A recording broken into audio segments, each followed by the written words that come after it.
Bernard Monod, le Parlement européen, a voté une résolution visant à canaliser ou en tout cas à contrôler, à supprimer les propos terroristes tenus sur le web. Finalement, le Parlement européen se pencherait sur une solution de confier le contrôle aux plateformes. Concrètement, est-ce que vous pouvez nous en dire un peu plus sur cette résolution ? Oui, c'est une législation intra-européenne, notamment qui touche beaucoup l'Europe, liée justement à l'immigration un peu forcée par le plan de Marrakech, le pacte de Marrakech, entre autres, et qui vise à cibler le problème du terrorisme, notamment islamiste, qu'on a encore vécu la semaine dernière à Strasbourg. Et donc de légiférer pour chaque État membre et pour coordonner tout ça.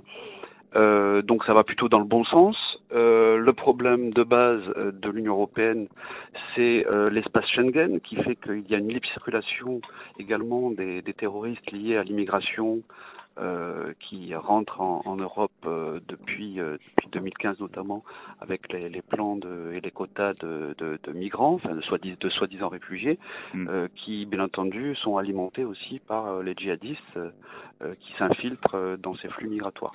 Alors, donc ça va plutôt dans le bon sens. Hein. Oui.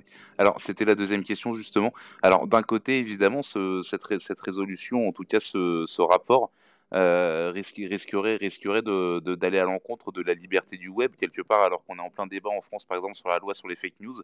Est-ce que ça ne risquerait pas d'entraîner un contrôle du web qui viserait évidemment d'autres sujets que celui du terrorisme tout simplement? Alors ça c'est autre chose, je pense que ça doit revenir à la responsabilité des États membres, c'est-à-dire qu'il faut effectivement que cette législation antiterroriste soit de la responsabilité totale de l'Union européenne, mais en même temps que ça relève de l'application des États membres, éventuellement même en renforçant cette loi dans chacun des pays, donc dont la France a bien besoin. Donc voilà, il y a une frontière, je dirais, entre les deux. Je dirais que il faudrait supprimer l'espace Schengen, justement pour éviter ce terrorisme transfrontalier intra-européen.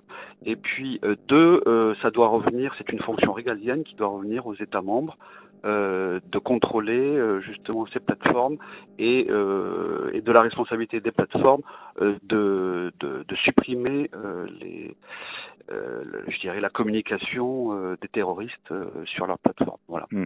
Alors dernière question, on a c'est effectivement ce genre de résolution peut faire avancer la lutte contre le terrorisme, mais en sachant que la ville de Strasbourg a été frappée par un attentat, lui bien réel en tout cas, qui a causé la mort de 4 personnes, est-ce que l'urgence ne serait pas plutôt justement de s'attaquer à ceux qui commettent des actes terroristes plus qu'à la diffusion de telles idées sur Internet en soi? Oui, mais là en l'occurrence, si j'ai bien compris l'affaire de Strasbourg, le numérique, enfin les plateformes numériques n'ont eu aucun rôle dans ce cas-là. C'était plutôt, je dirais, un Français musulman qui est passé à l'acte avec un attentat terroriste islamiste et donc là c'est un autre cas.